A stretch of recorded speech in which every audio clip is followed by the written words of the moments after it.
बिस्मिल्लाहिर्रहमानिर्रहीम, अस्सलाम वालेकुम नाज़रीन। प्रोग्राम क्रॉसिंग लाइंस में खुशामदीद। मैं हूं यासिर रशीद। नाज़रीन, शरीफ उस्मान हादी जो एक तालिब इल्म नहीं थे, वो उस खामोश इज़्तिराब की आवाज़ बने थे जो बरसों से बांग्लादेशी मुआशरे के अंदर दबाया जा रहा था। उनकी शहादत ने अचानक उस इज़्तिराब को जुबान दे दी और वो सवाल जो लोग दिल में रखते थे अब सड़कों पर गूंजने लगे। यह कोई वक्ती रद्द अमल नहीं बल्कि एक इज्तमाई बेदारी है जो अब खुद को वापस समेटने पर आमादा दिखाई नहीं देती। ढाका के इलाके शाहबाग का मंजर इस तब्दीली की वाज़ेह अलामत है। नमाज जुमा के बाद ढाका यूनिवर्सिटी की मरकजी मस्जिद से निकलने वाला जुलूस महज एक एहतजाज नहीं था, यह एक ऐलान था कि नौजवान नस्ल अब खामोश तमाशाई बन के रहने को तैयार नहीं। बाद में इनकलाब मंचा और जुलाई मंचा के कारकुनों ने धरना दिया जो अब भी जारी है, जिसमें आम तलबा और शहरियों की शमूलियत ने यह साबित किया है कि शरीफ उस्मान हादी का मुकदमा किसी एक जमात या किसी एक प्लेटफॉर्म तक महदूद नहीं है। इनकलाब मंचा के रहनुमाओं का मौक़िफ़ गैर मामूली तौर पर वाज़ेह और सख्त है। उनका कहना है कि कातिलों को इंसाफ के कटहरे में लाए बगैर धरना खत्म नहीं किया जाएगा। इस अज़्म की अक्कासी करता है जो अब सिर्फ नारों तक महदूद नहीं। यह भी एक नया पहलू है कि तमाम सियासी जमातों को खुले लफ्जों में मुखातिब करके कहा गया कि या तो वो इस कत्ल के मुकदमे पर मुत्तहिद हों या फिर अवाम उन्हें भी इस जुर्म का हिस्सा समझेंगे। धरने के दौरान पेश किए गए मुतालिबात जज्बाती नहीं बल्कि मुनज़्ज़म और सियासी शऊर से भरपूर हैं। तेज रफ्तार ट्रायल ट्रिब्यूनल का क़याम, महदूद मुद्दत में फैसले की शर्त, बैनुल-अक़वामी इदारों की शमूलियत से गैर जानिबदार तहकीकात और सिविल और अस्करी इंटेलिजेंस इदारों के अंदर मुबैना तौर पर मौजूद अनासिर की निशानदही, इस जैसे निकात ये जाहिर करते हैं कि एहतजाज करने वाले मसले की जड़ तक जाना चाहते हैं। शरीफ उस्मान हादी पर फायरिंग का वाक़या और फिर सिंगापुर में दौराने इलाज इंतकाल, ये सब तफसीलात अब महज खबरें नहीं रही, ये एक इज्तमाई यादाश्त का हिस्सा है और यही यादाश्त एहतजाज को जिंदा रखे हुए। दूसरी जानिब ढाका की मेट्रोपॉलिटन पुलिस ने आज ये दावा किया है कि इनकलाब मंचा के रहनुमा शरीफ उस्मान हादी के कत्ल के दो मरकजी मुलजिम करीम मसूद और आलमगीर शेख ने इंडिया फरार होने के बाद रियासत मेघालय में पनाह लिए। इन हालात में अवाम और तालिब इल्मों का इश्तियाल में आना भी फितरी रद्द अमल दिखाई देता है। भारत के मुबैना जारहाना अज़ाइम और बैरूनी साजिशों के तनाजुर में शरीफ उस्मान हादी की शहादत एक अलामत बनी है और ये उम्मीद की वो जोत है जो बुझने की बजाय मजीद फैल रही है। एहतजाज का तसलसल, अवामी शिरकत और सियासी शऊर की यह नई लहर इस बात की निशानदही कर रही है कि बांग्लादेश का सियासी मुस्तकबिल अब माजी की तरह आसानी से किसी और के हाथों में नहीं दिया जा सकता। इसी मंजरनामे में हमें ज्वाइन किया है बांग्लादेश में पाकिस्तान के साबिक सफीर रहने वाले air marshal retired Shahid Akhtar साहब ने और सीनियर साफी बांग्लादेश से माहिद इमरान साहब ने हमें ज्वाइन किया। मैं दोनों हज़रात का बेहद मशकूर हूँ। एयर मार्शल साहब, सबसे पहले आपकी तरफ आता हूँ। आप क्या समझते हैं कि ये वक्ती तौर पर जज्बातीपन है कि तलबा बैठे हैं, नौजवान बैठे हैं, मुख्तलिफ मकातब फ़िक्र के लोग बैठे हैं और धरना दिए बैठे हैं और मुतालिबात कर रहे हैं, या फिर आप ये समझते हैं कि एक मुस्तकिल मिजाजी है जिसका नुक्ता आगाज़ अब हुआ है? मैं सिर्फ एक वाक़या सुनाना चाहता हूँ कि जब मैं पहले दिन वहां गया तो मुझसे उनके फ्लाइंग ऑफिसर्स जो मिले, मैं फ्लाइट लेफ्टिनेंट था, यंग ऑफिसर, उन्होंने पहला सवाल ये किया है कि आप लोग हमसे इतनी नफरत क्यों करते हैं। तो मैं बड़ा हैरान हुआ। तो मैंने उनसे पूछा कि आपको ये किसने कहा। उसने कहा यही तारीख है जो हमें पढ़ाई जा रही है, जो हम सुन रहे हैं। मैंने कहा अच्छा, गिव मी सम टाइम। और जब मैं 3 महीने के बाद वापस आ रहा था तो वही फ्लाइंग ऑफिसर्स हमसे लिपट लिपट के रो रहे थे। मैंने जो मुख्तसरन वहां देखा उस वक्त और उसको मैंने देखा है कि एक ऐसी कौम है जो बहुत ही पॉलिटिकली अवेयर है, एक ऐसी कौम है जो एजुकेटेड इस्लामिक कौम है, यानी कि इनके इस्लाम के साथ बड़ी डीप रूट्स हैं। और तीसरा मैंने देखा है कि ऐसी कौम है जो इंडिया की चौधराहट बर्दाश्त नहीं कर सकती। सो ये बहरहाल उस वक्त के कुछ इंप्रेशंस थे। बहुत लंबी स्टोरीज हैं लेकिन वो किसी और पर हम जिक्र करेंगे। अभी कमिंग टू दिस पॉइंट, आपका जो सवाल है ना, लेकिन जैसे आपने कहा ना कि ये इनकी शहादत अब एक कलेक्टिव मेमोरी बन गई है, तो ये एहतजाज अब एक फर्द के गिर्द नहीं घूम रहा बल्कि ये एक जो दिहाइयों से इनके दरमियान में एक फासला था। होता यह है कि जब आपका इक़्तिदार तवालत पकड़ जाए, जैसे आपने हसीना वाजिद का देखा, तो उसमें अदारों और हुकूमत के दरमियान फासले कम होने शुरू हो जाते हैं लेकिन आवाम से बढ़ने शुरू हो जाते हैं। और ये एग्जैक्टली बांग्लादेश में यही सूरत हाल थी। आप बांग्लादेश को शायद एक जब ये अदारे मजबूत तो कर रहे थे लेकिन अंदरूनी तौर पे एक एतराब बढ़ता जाता है अवाम के दरमियान में जब वो देखते हैं कि उनकी कोई वॉइस नहीं है। अनफॉर्चुनेटली जब भी अदारों से सवाल जवाब करने की कोशिश की गई तो थर्ड वर्ल्ड कंट्रीज का डिलेमा यह है कि इसको कोई और नाम देके एक बगावत का नाम दे दिया जाता था। लेकिन बहरहाल बांग्लादेश में जो अवाम जिस तरह और खुसूसन तालिब इल्म उठे, उन्होंने साबित किया कि वो कभी भी, बिकॉज आप हिस्टोरिकली देख लें कि जब भी बांग्लादेश में अवाम की आवाज दबाने की कोशिश की गई है तो इसका रद्दमल बड़ा शदीद हुआ। और मैं आपको बहरहाल इसकी एग्जांपल आपको मालूम नहीं है, मैं अब इसकी क्या दूं। तो इस बार भी अगर, लेकिन इस बार ये जो रद्दमल है ये ज्यादा मुनज़्ज़म है, ये ज्यादा बाशऊर है, ये ज्यादा एक एजुकेटेड किस्म का रिएक्शन है जो हम देख रहे हैं। और अगर इस आवाज को दबाने की कोशिश की गई तो ये एक बहुत बड़ा कौमी अलमिया होगा। जैसे आपने जिक्र किया कि उनका जनाजा, सो जनाजा इज लाइक अ रेफरेंडम, आप इसको इसी तरह कह सकते हैं कि जिसमें मालूम हो रहा है कि अभी तक की जो रिस्पॉन्स है हुकूमत की तरफ से, उससे लोग मुतमईन नहीं है, उस बयानिए से लोग मुतमईन नहीं है। लोग ज्यादा शफाफियत चाह रहे हैं इस सारी इंक्वायरी के अंदर, वो इसका कोई पॉलिटिकल एंगल नहीं देखना चाह रहे, क्योंकि बदकिस्मती से इन मुल्कों में जब भी कोई इंक्वायरीज हुई हैं उनके पॉलिटिकल एंगल्स होते हैं और हकीकत को छुपा लिया जाता है। हकीकत को छुपा लिया जाता है। माहिद, जो बात शाहिद साहब कर रहे हैं कि पॉलिटिकल एंगल होते हैं, हकीकत को छुपा लिया जाता है, अभी जो मौजूदा मंजरनामा है, आप क्या समझते हैं कि अभी तमाम लोग जमा, जब आपसे हमारा लास्ट टाइम राबिता हुआ था तो उस वक्त आपने ये कहा था बहुत सारे लोग जो हैं वो अपनी अपनी बातें लिए बैठे हुए हैं, अब तो मंजरनामा किसी हद तक क्लियर हो चुका है, तो क्या हम ये समझें कि एक प्रॉपर रेवोल्यूशन जो है वो बांग्लादेश के अंदर आ चुका है? मेरे बारे, अच्छा देखिए, जो है पर यहाँ लाखों इंसान, लाखों नहीं हजारों, तकरीबन लाखों लोग इस वक्त वहां मौजूद है। और उन लोगों ने जो अपने कुछ देर पहले कहा जो वो इंसाफ के बिना घर नहीं जाएंगे, जहां माहौल बहुत गंभीर हो चुकी है। और इसके साथ साथ ही और कुछ हो रहा है जो है, या एनसीपी से 2 प्रोमिनेंट लीडर्स, लेडी लीडर्स, उन लोगों ने यहाँ रेजिग्नेशन दिया है। शाहिद साहब, लेकिन मैं एक चीज आपसे जानना चाहता हूं कि इसके अंदर जो भारत का किरदार है, और फिर आज मेट्रोपॉलिटन पुलिस बाकायदा तौर पे ये कहती है कि दोनों जो हैं वो मेघालय जाके पनाह ले चुके हैं, तो भारत का ये किरदार बांग्लादेश में कितना अरसा रहा और इसका अंजाम अब क्या हुआ है?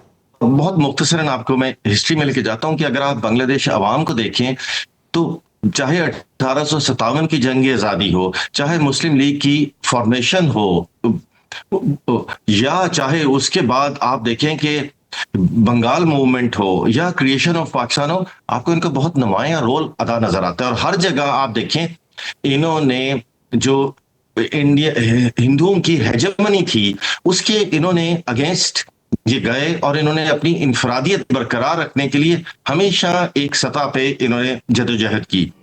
यही हमें कन्फ्लिक्ट नजर आता था जब हसीना वाजिद की गवर्नमेंट होती थी या खालिदा जिया की गवर्नमेंट्स होती थी।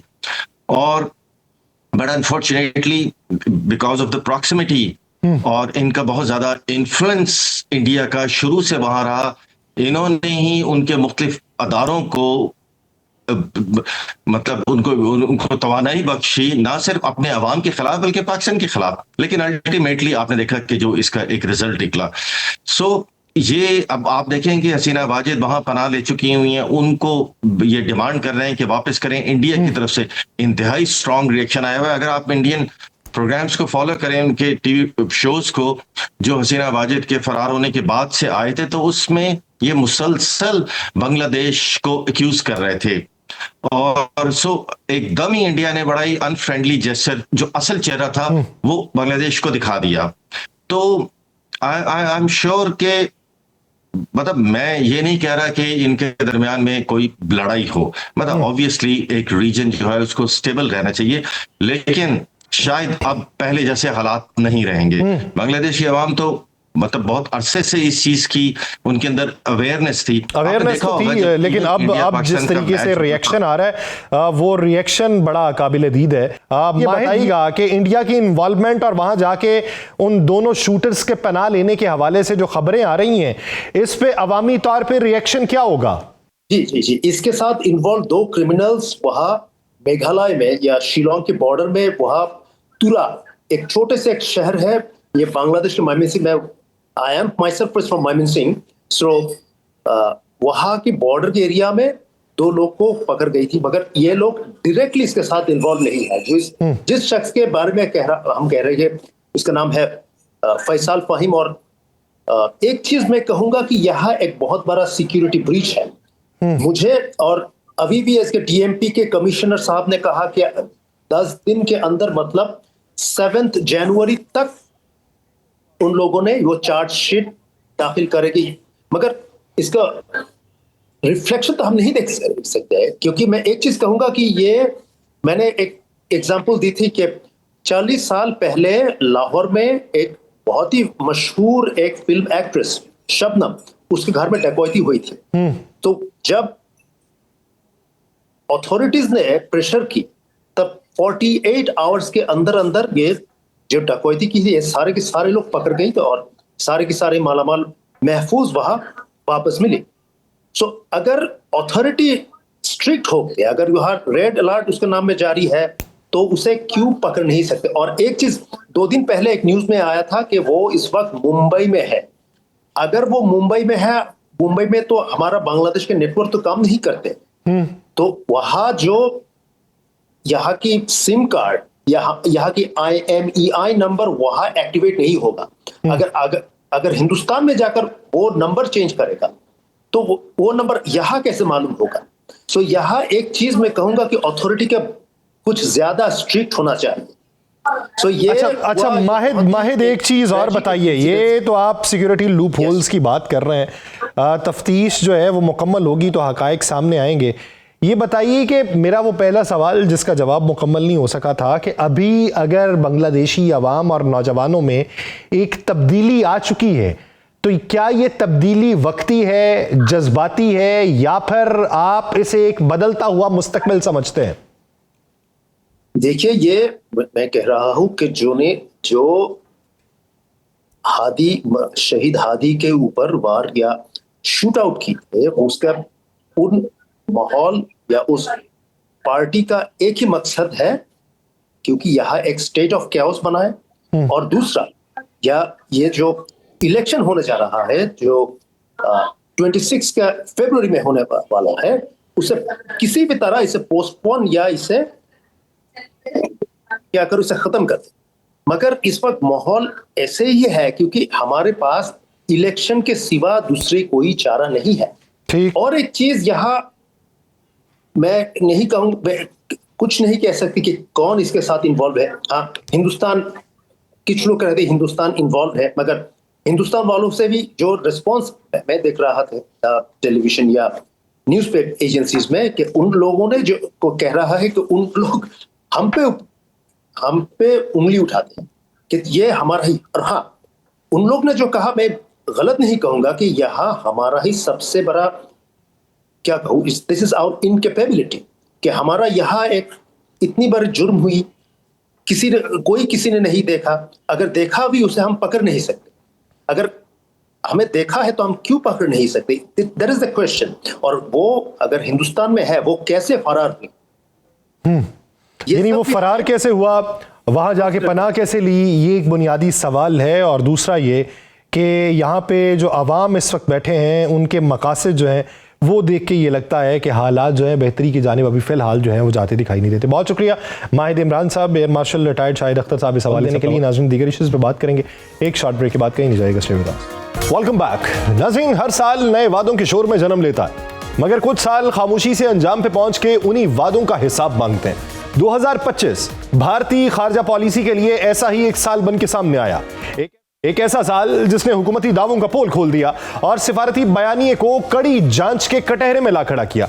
यह तज्जिया किसी मुखालिफ मुल्क की तनकीद नहीं, बल्कि बर्रे सगीर के मोतबर तरीन अखबार दी हिंदू का है, जिसने अपने एक मजमून में वाज़े तौर पे यह लिखा है कि 2025 में भारतीय खारजा पॉलिसी ने जितने वादे किए, उनमें से अक्सर अमली हकीकत का रूप धारने में नाकाम रहे। साल के आगाज पर भारत को गैर मामूली तवक्कुआत थी। 2024 के इंतखाबात के बाद नरेंद्र मोदी से यह उम्मीद की जा रही थी कि वो भरपूर सिफारती सरगर्मियों के जरिए अमेरिका, यूरोप, चीन और रूस के साथ ताल्लुकात को मुस्तहकम करेंगे। पाकिस्तान के तनाजुर में भी कश्मीर की आईनी तब्दीली के बाद यह तासुर दिया गया कि भारत ने दहशतगर्दी के खिलाफ एक न्यू नॉर्मल की बुनियाद रख दी है। अखबार के मुताबिक 2025 में अमेरिका ने भारतीय मसनूआत पे 25% भारी टैरिफ आयद की है, जिससे सनतें शदीद मुतासिर हुई और मेहनत कश तबका बेरोजगार हुआ। रूसी तेल की दरामद पर अमरीकी दबाव और इजाफी महसूलात ने भारत की तवानाई की हिकमत अमली को कमजोर करने में अहम किरदार अदा किया। चीन और रूस के साथ ताल्लुकात भी अलामती सतह से आगे नहीं बढ़ सके। रूस के साथ आला सतह की मुलाकातों के बावजूद दिफा, तवानाई और खलाई ताउन में कोई बड़ी पेशरफ्त सामने ना आ सकी, जिससे भारतीय दावों की कलई खुल गई। पाकिस्तान के हवाले से रिपोर्ट निहायत अहम निकात उठाती है। पहलगाम में होने वाला दहशतगर्द हमला इस बात की वाज़ेह अलामत बना कि भारत की सख्त सिक्योरिटी इक़दाम के बावजूद खतरात मुकम्मल तौर पर खत्म नहीं हुए। भारत ने ऑपरेशन सिंदूर को अस्करी तौर पर महदूद कामयाबी तो करार दिया, मगर सिफारती सतह पर उसे वाज़ेह हिमायत ना हासिल हो सकी। यही वो मकाम है जहां भारत की नाकामी सबसे नुमाया नजर आती है। आलमी बरादरी ने दहशतगर्द हमले की मजम्मत तो की, मगर पाकिस्तान के खिलाफ भारतीय इकदाम की खुली हिमायत किसी ने न की। भारतीय तैयारों के मुमकिना नुकसान से मुतल्लिक कयास आराइयों पर भारतीय हुकूमत की खामोशी ने नई दिल्ली की साख को मजीद मुतासिर किया और यह तासुर उभरा कि पाकिस्तान को आलमी सतह पर सिफारती हिमायत हासिल हो रही है। बाद में सऊदी अरब और पाकिस्तान के दरमियान डिफेंस पैक्ट के ऐलान ने भारत की इलाकाई साख को शदीद नुकसान पहुंचाया। खित्ते में भारत के दीगर पड़ोसी ममालिक के साथ ताल्लुकात भी बिगड़ते दिखाई दिए। भारत बांग्लादेश, नेपाल और म्यांमार के साथ एतमाद पर मबनी ताल्लुकात कायम रखने में नाकाम रहा। भारत का मसला यह रहा कि वो अपनी नाकामियों का जिम्मेदार कभी अमेरिका, कभी चीन, कभी पाकिस्तान और कभी पड़ोसी रियासतों को करार देता रहा। रिपोर्ट आखिर में यह वाज़ेह करती है कि महज नुमाइशी सिफारतकारी, तस्वीरी मुलाकातें और ताकत के दावे अमले कामयाबी की जमानत नहीं होते। भारत अगर वाकई आलमी और इलाकाई सतह पर मौसर किरदार चाहता है तो उसे हकीकत पसंदाना पॉलिसी अपनाना होगी। 2025 ने यह साबित कर दिया कि भारतीय खारजा पॉलिसी के दावे जितने बुलंद थे, उनकी तकमील उतनी ही कमजोर रही और यह एतराफ अब खुद भारत के मोतबर हलकों की जानिब से सामने आ रहा है। इसी मंजरनामे का अहाता करेंगे। हमें ज्वाइन किया foreign secretary and president IRS जौहर सलीम साहब ने, और माहिर बैनुल अक़वामी उमूर अहमद हसन अल अरबी हमारे साथ मौजूद है। मैं दोनों हज़रात का बेहद मशकूर हूँ। जौहर सलीम साहब, सबसे पहले तो आपकी तरफ आता हूँ। पहली तो बात यह कि दी हिंदू की जानिब से ऐसा एतराफ़ किया जाना, वो अखबार जिसे हुकूमत के ज़्यादा करीब समझा जाता है, और फिर भारत जैसे मुल्क में जहाँ पर उनका पूरा जो मीडिया है वो जिस तरीके से अपने ममालिक की कारकर्दगी को पोर्ट्रे करता रहा, वो तो किसी सैयाराती मखलूक की निशानदेही होती थी। तो फिर ये इतना बड़ा बदलाव जो है, ये किन वजूहात की बुनियाद पे? जी बिल्कुल, ये जो है आर्टिकल जिसका आपने हवाला दिया वो बिल्कुल सही सिमत में है। देखिए, इसमें कोई शक ही नहीं है कि 2025 जो है वो, मैं तो कहूँगा it was a year of unravelling of जो इंडिया की एक मिथ्स इंडिया ने क्रिएट की थी, of rising India, shining India, incredible India. एक बहुत सालों से ये हम देख रहे थे, बैनुल अक़वामी मीडिया में एक प्रोपेगेंडा किया जा रहा था कि जी India is the next economic super power और इंडिया जो है वो नेट सिक्योरिटी प्रोवाइडर है, और फिर जो है ना इंडिया जो है वो एक बहुत ही ज्यादा जो है ना एक राइजिंग पावर है। अच्छा, इस साल में तो सारा कुछ उलट हो गया। इंडिया का जो है उनकी सारी कॉन्ट्रडिक्शन जो है, स्ट्रेटेजिक ऑटोनॉमी के नाम पे जो स्ट्रेटेजिक हिपोक्रेसी वो प्रैक्टिस करते हैं, स्ट्रेटेजिक डिसेप्शन प्रैक्टिस करते हैं, तो वो बिल्कुल अयां हो गई दुनिया के सामने। जो जिसे अंग्रेजी में कहते हैं ना, the chicken have finally come home to roost. तो इंडिया में वही हुआ है कि वो जो दूसरों के लिए गड्ढे खोद रहे थे वो खुद ही उसमें अब गिरे हैं, क्योंकि दुनिया पे आश्कारा हो गया कि जो इंडिया एक तो खैर अग्रेसर है, और फिर अग्रेसर भी थे, पहले जारियत की और फिर एक मुंह तोड़ जवाब वहां से खाया। फिर उसके बाद जो है एक 40 बंदों का डेलीगेशन बना के पूरी दुनिया में भेजा पाकिस्तान के खिलाफ प्रोपेगेंडा करने के लिए, और उसमें शशि थरूर जैसे जो ऑडिटर हैं उनको उसका हेड बनाया, और वो भी नाकाम होके आ गए। जब आपके पास हकायक ही ना हो तो सिर्फ ऑडिटरी जो है, सिर्फ जो है जो लफाजी तो कुछ नहीं करेगी। अच्छा, फिर इसी तरह देखें इस रीजन में, अगर आप देखें बांग्लादेश के साथ उनके ताल्लुकात का क्या आलम है तो सबको मालूम है। श्रीलंका के साथ, नेपाल के साथ, हत्ता के मालदीव्स के साथ, किसी भी जो रीजन के अंदर, पाकिस्तान के साथ तो खैर सब जाहिर है कि उन्होंने मिलिट्री कॉन्फ्लिक्ट किया और एक बिफिटिंग रिस्पॉन्स भी वहां से लिया। फिर दूसरी तरफ अमेरिका के साथ उनके अगर ताल्लुकात देखें तो वहां पे भी जो अमेरिका को बहुत अरसे से बेवकूफ बना रहे थे, तो अमेरिका ने, प्रेसिडेंट ट्रंप ने आके वो सारी उनकी कलई खोल दी। बेशक वो मामला हो H1B वीजास का, वहां पे जो है इंडिया को हजीमत उठानी पड़ी। बेशक वो मामला हो लीगल इमिग्रेंट्स जो भेज रहे थे वो लाखों की तादाद में कनाडा और अमेरिका, वहां पे बेशक वो मामला हो उस दहशतगर्दी का, वो जो इस रीजन में करवा रहे थे और जो उन्होंने कनाडा, UK और US में करवाने की कोशिश की, वो भी जो है एक्सपोज हो गए। वो फिर एक्सपोज उसके हुआ, साथ यानी साथ अब अगर जो पॉलिसी दिल्ली देखी के जाए बीच रहे तो थे। एक पॉलिसी का तसलसल था जिसके गुब्बारे से हवा जो है वो 2025 के अंदर निकली है। अहमद साहब, अगर मैं न्यू नॉर्मल की बात करूं या एक्ट ईस्ट की बात करूं या विश्व गुरु की बात करूं, तो आप क्या समझते हैं कि 2025 में ये तमाम चीजें उल्टा उनके गले का तौक बनी है? तो क्या ये एक साल में ये सिर्फ मार्का-ए हक का नतीजा रही, या फिर आप ये समझते हैं कि ये कई दहाइयों की एक पॉलिसी थी जो दुनिया के अंदर बावर करवाई जा रही थी, लेकिन मार्का-ए हक ने उस पॉलिसी के चेहरे से निकाब उतारा?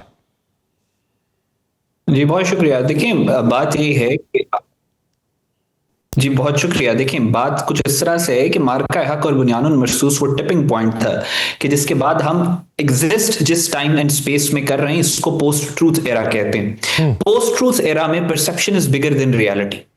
इंडिया ने पिछले कई सालों से अपनी एक परसेप्शन क्रिएट की हुई थी इन द वर्ल्ड कि वो चाइना का काउंटर बैलेंस है, the yoga country, the civilisational depth है इनकी, फॉरेन पॉलिसी के अंदर इनकी डेप्थ है। These all were created perceptions, इनमें रियलिटी कहीं पे भी मौजूद नहीं थी। मार्का हक बुनियानुल मरसूस में ये हुआ है कि पाकिस्तान ने उस परसेप्शन को एक रियलिटी चेक दिया, और वो बड़ा पावरफुल और स्ट्रॉन्ग रियलिटी चेक था। जब वो रियलिटी चेक गया है तो उसके बाद पूरी दुनिया के सामने इंडिया एक्सपोज हुआ। और अभी आपको जो इनकी नोज डाइव करती हुई फॉरेन पॉलिसी नजर आ रही है, हैंड्स डाउन सिंगल हैंडेडली वो मार्का हक की वजह से। मार्का हक ने इनकी मार्का हक के बाद Pakistan has emerged as, Pakistan की जितने भी फॉरेन पॉलिसी डोमेन के अंदर पाकिस्तान इससे ज्यादा स्ट्रॉन्ग पिछले 70-80 सालों में कभी भी नहीं था, और भारत इससे ज्यादा वीक पिछले 70-80 सालों में कभी भी नहीं था। तो इंडिया हैज बीन एक्सट्रीमली, जिसको हम कह सकते हैं कि वो एक्सपोज हुए। दूसरा, इसके साथ साथ और बहुत ज्यादा इंपॉर्टेंट फैक्टर्स हैं। इंपॉर्टेंट फैक्टर्स ये हैं कि दुनिया में बहुत ज्यादा तब्दीलियां आ रही हैं। दुनिया जो है वो यूनिपोलर से मल्टीपोलैरिटी की तरफ जा रही है, मल्टीपल पोल्स इमर्ज कर रहे हैं दुनिया में।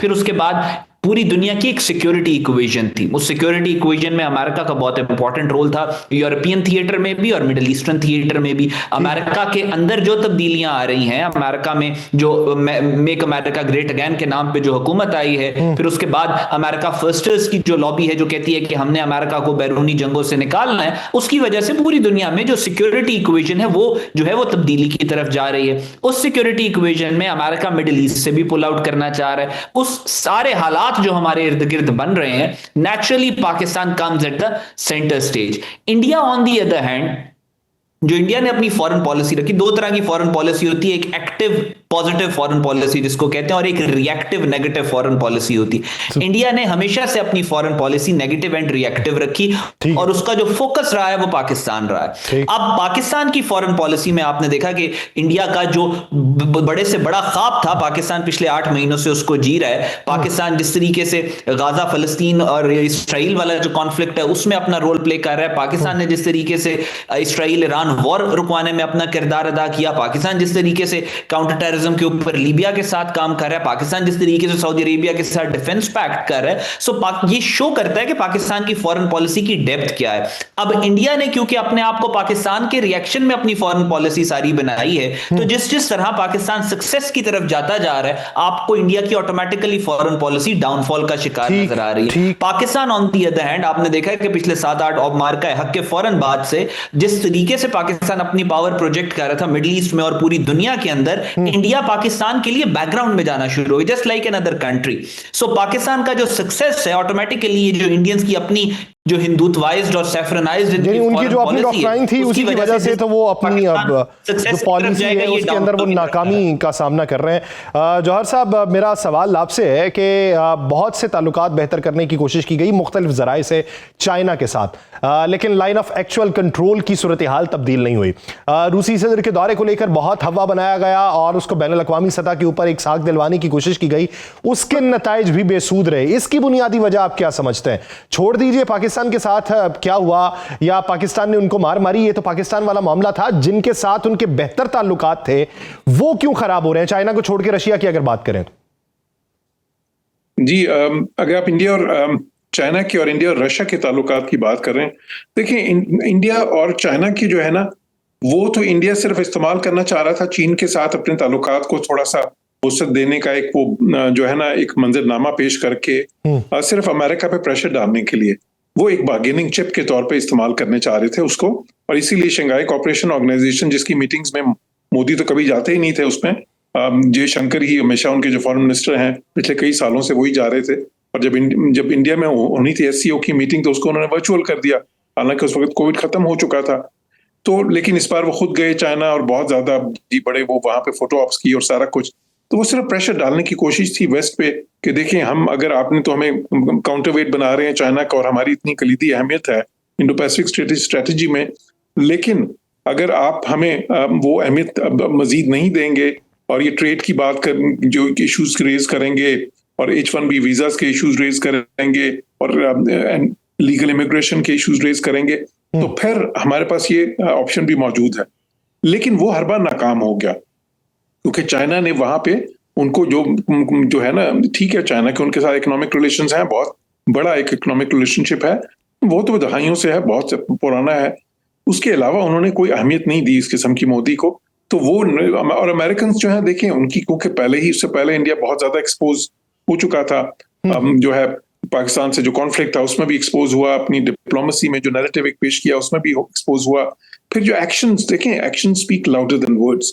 अगर आप उनको अमेरिका को बेवकूफ बना रहे हैं, रशिया से तेल खरीद के ब्लैक मार्केट्स में बेच रहे हैं और उनका जो सारा कॉज है यूक्रेन में पूरा मगरिब का उसको नुकसान पहुंचा रहे हैं और साथ ही साथ उनकी दोस्ती का दम भर रहे हैं, तो वो कोई बेवकूफ तो नहीं है क्या हमेशा ये बर्दाश्त करते रहेंगे। इसी तरह बाकी चीजों में बेशक वो वीजास का मामला था, बेशक वो इलीगल इमिग्रेशन जो वहां पे वो कर रहे हैं उसका मामला था, बेशक वो जो अनफेयर ट्रेड प्रैक्टिसेस हैं उसका मामला था, सारों में जो कर रहे थे, तो इसलिए वो हर बार तो नाकाम हो गया। अच्छा, रशिया के साथ जो उनके ताल्लुकात हैं, देखें रशिया के साथ स्ट्रेटेजिक पार्टनरशिप इंडिया की बहुत पुरानी है, लेकिन रशिया की भी अब जो ताल्लुकात हैं वो चाइना के साथ बहुत ज्यादा अहमियत के हामिल हैं इस वक्त। उनके दरमियान एक no limits partnership, strategic partnership बन रही है और क्योंकि उनके आपस में ताल्लुकात इस किस्म के हैं तो रशिया भी अब इंडिया को उस तरह की अहमियत नहीं देता और वो इंडिया को समझ भी गया है कि जी इंडिया तो जो स्ट्रेटेजिक ऑटोनॉमी के नाम पे जो स्ट्रेटेजिक हिपोक्रेसी कर रहे हैं तो ये रिलायबल पार्टनर नहीं है बिल्कुल। ये आज जो है ना किसी से फायदा उठाने के लिए अमेरिका के पास पहुंच जाते हैं, ममालिक जो है वो माजी के तजुर्बात और सिफारती रवाबित से सीख के इस नतीजे तक पहुंचे हैं कि हालात बेहतर करने के लिए दो तरफा जो है वो ताउन दरकार होता है और दो तरफा ताउन अगर इनकी तरफ से नहीं है तो फिर हमारी तरजीहात भी मुख्तलिफ होंगी। नाज़रीन एक ब्रेक लेते हैं। जौहर सलीम साहब और अहमद हसन अल अरबी साहब हमारे साथ ही मौजूद हैं। वेनेज़ुएला की सिचुएशन पे बात की जाएगी कि क्या अमेरिका मशरक़ वुस्ता से नज़र हटा के जनूबी अमेरिका की तरफ अपनी तवज्जो मबजूल कर चुका है, इस पर बात होगी, कहीं नहीं जाएगा। Stay with us. ब्रेक के बाद एक बार फिर से खुशामदीद कहते हैं। नाज़रीन अक़वाम मुत्तहिदा की जनरल असम्बली में वो लम्हा आज भी आलमी सियासत की यादाश्त में जिंदा है जब वेनेज़ुएला के सदर ह्यूगो चावेज़ ने अमरीकी सदर जॉर्ज बुश जूनियर को शैतान कह के मुखातिब किया था। अमेरिका के लिए यह ऐलान बगावत लैटिन अमेरिका से उठा था। वो चावेज़ जिन्हें वेनेज़ुएला के गरीब अवाम अपना मसीहा समझते थे, आज उनकी वफात के बरसों बाद भी उनका मुल्क आलमी ताकतों की तवज्जो का मरकज बना हुआ है। ह्यूगो चावेज़ की पुरअसरार मौत के बाद वेनेज़ुएला संभल न सका। उनके जानशीन निकोलस मादुरो चावेज़ जैसी करिश्माती मज़ाहमत को आगे बढ़ाने में नाकाम रहे। मईशत तबाही का शिकार हुई, अफराते ज़र बेकाबू हुआ, लाखों शहरी मुल्क छोड़ गए और रियासती निज़ाम शदीद दबाव में आ गया। मगर कमजोरी के उस दौर में भी वेनेज़ुएला की स्ट्रेटेजिक अहमियत कम न हुई बल्कि मजीद बढ़ी। आज वेनेज़ुएला एक ऐसे चौराहे पर खड़ा है जहां तेल, असलहा, टेक्नोलॉजी और जुग्राफियाई सियासत आपस में टकरा रही है। अमेरिका के लिए वेनेज़ुएला तवानाई के तनाजुर में नुमाया अहमियत रखता है और दुनिया के सबसे बड़े तेल के साबित शुदा ज़खायर जिनका हजम 300 अरब बैरल से जायद बताया जाता है, किसी भी आलमी ताकत को लाताल्लुक नहीं रहने देते। हालिया हफ्तों में कैरिबियन खित्ते में अमरीकी बहरी सरगर्मियों में तेजी, वेनेज़ुएला से आने वाले ऑयल टैंकर्स की जब्ती और मुनशियात स्मगलिंग के नाम पर कार्रवाइयां इस बात की अलामत है कि वाशिंगटन अब इस खित्ते को ज्यादा संजीदगी से देख रहा है। यहां यह सवाल भी जन्म लेता है कि क्या अमेरिका की तवज्जो मशरक़ वुस्ता से हट के जनूबी अमेरिका की तरफ मुंतकिल हो चुकी है। चीन के लिए वेनेज़ुएला महज एक कमजोर रियासत नहीं बल्कि तवानाई का एक उभरता हुआ जरिया है। अगरचे वेनेज़ुएला से चीन की तेल दरामदात मजमूई हजम का एक महदूद हिस्सा है, मगर यह शरह तेजी से बढ़ रही है। मगरबी पाबंदियों की इज्जत में आने वाला वेनेज़ुएला का तेल चीन को तवानाई के मामले में ज्यादा खुद मुख्तारी फराहम करता है। इसके साथ साथ बीजिंग ने वेनेज़ुएला में असलहे, टेलीकम्युनिकेशन और टेक्नोलॉजी के शोबों में भारी सरमायाकारी कर रखी है। हुआवे जैसी कंपनीज की मौजूदगी और चीनी कर्जों का जाल वेनेज़ुएला के निजाम को चीन के रियासती मॉडल से करीब तर बनाता जा रहा है। रूस की दिलचस्पी भी महज अलामती नहीं नहीं है। ह्यूगो चावेज के दौर से शुरू होने वाला अस्करी ताउन वेनेजुएला को रूस का लैटिन अमेरिका में अहम इत्तेहादी बनाता है। 2019 में जब मदौरा हुकूमत को शदीद खतरात लाक हुए, रूसी फौजी तैयारों की आमद ने वाजे कर दिया कि मॉस्को वेनेजुएला को हाथ से जाने नहीं देना चाहता।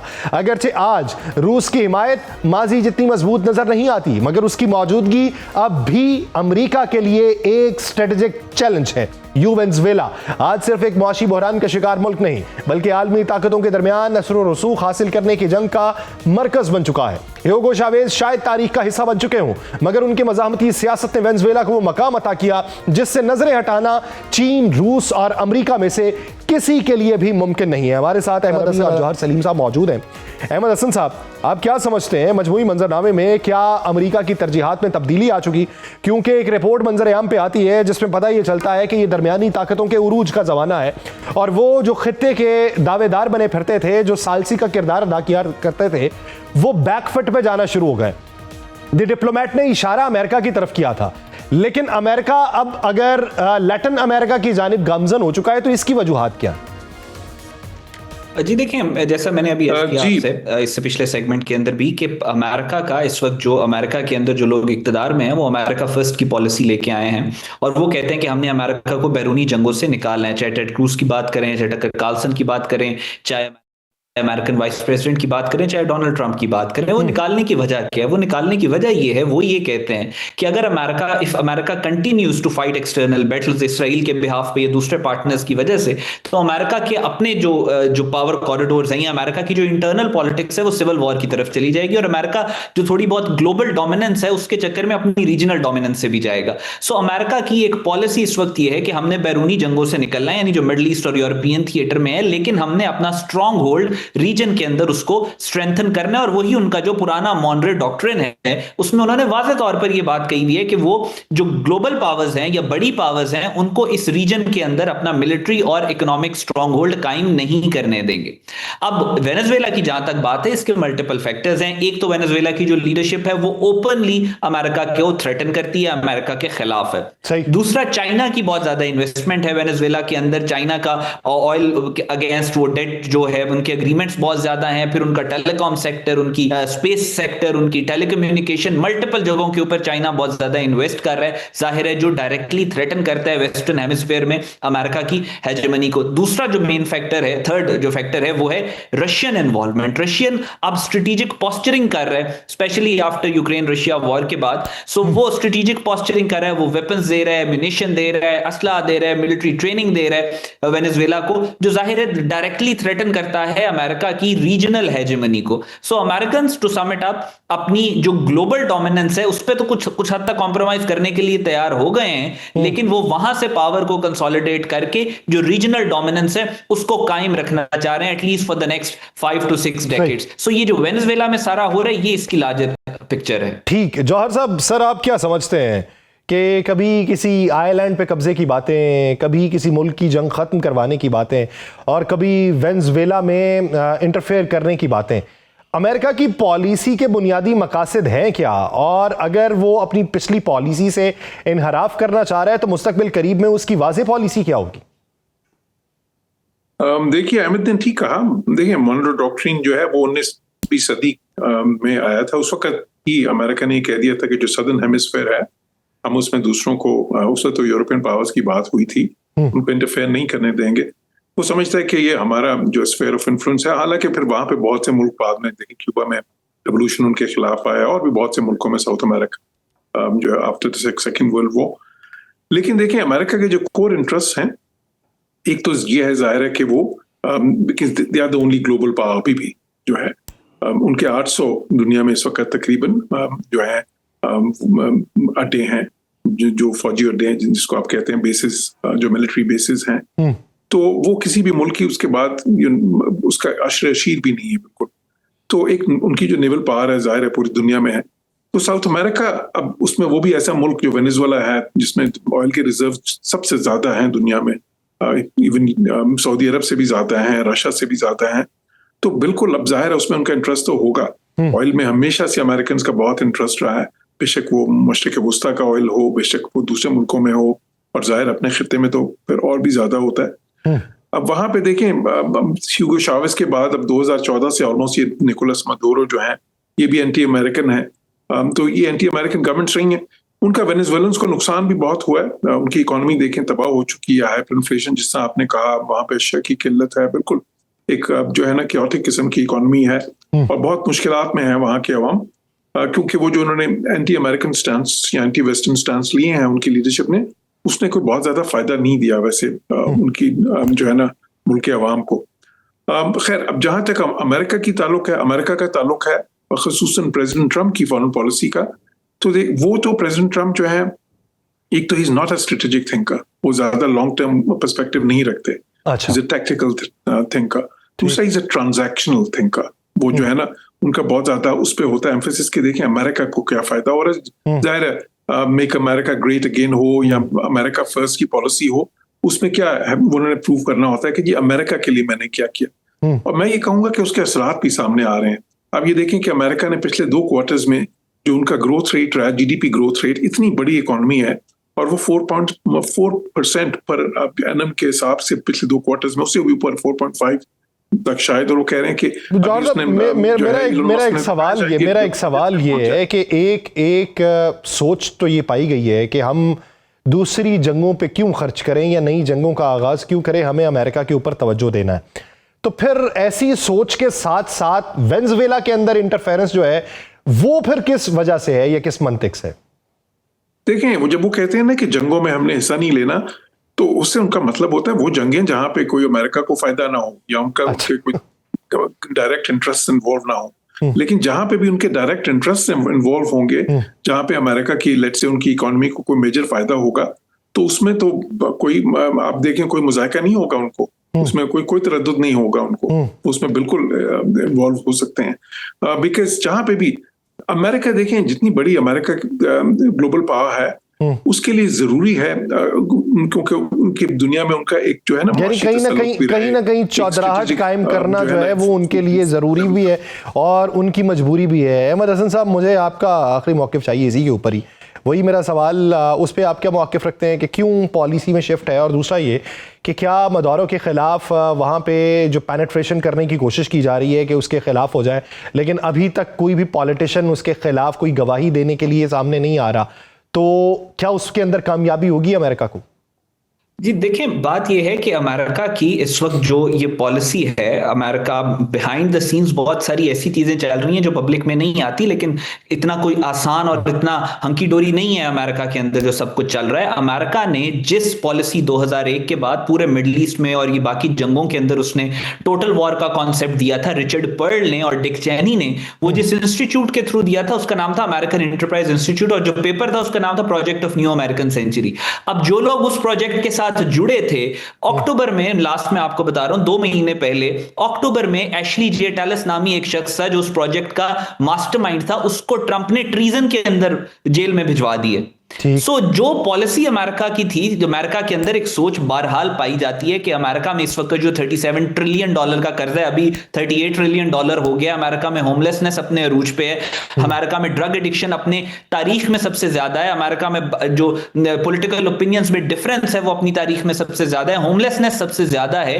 इन तमाम रीजंस, जो ये तमाम जो प्रॉब्लम्स है, उनकी वजह यह है कि अमेरिका दूसरे मुल्कों की जंगों में इन्वॉल्व हो रहा है, ग्लोबली अपने आप को ओवर स्ट्रेच कर रहा है। अब यहां पे वो ये कहते हैं कि हमें अपने आप को ओवर स्ट्रेच नहीं करना, हमने दूर जाके जो जंगे मिडिल ईस्ट में हम लड़ रहे हैं और अरबों खरबों रुपया उसके ऊपर जाया कर रहे हैं, जो रशिया यूक्रेन के अंदर हमने करोड़ों अरबों रुपया जाया किया, हमें उससे अपने आप को पुल आउट करना है। लेकिन जो रीजनल डायनामिक्स हैं, यानी अमेरिका की जो जियोग्राफी है, वो अमेरिका की हमेशा से स्ट्रेंथ रही है। यानी सादा सा जवाब ये है कि दूर की जंग में ज्यादा नुकसान की बेहतर है पास की जंग में ज्यादा फायदा हासिल कर लिया जाए, और ये पॉलिसी शिफ्ट है जो अमेरिका इस वक्त दिखा रहा है। बहुत शुक्रिया अहमद हसन अरबी साहब, जौहरत सलीम साहब इस हवाले लेने के लिए।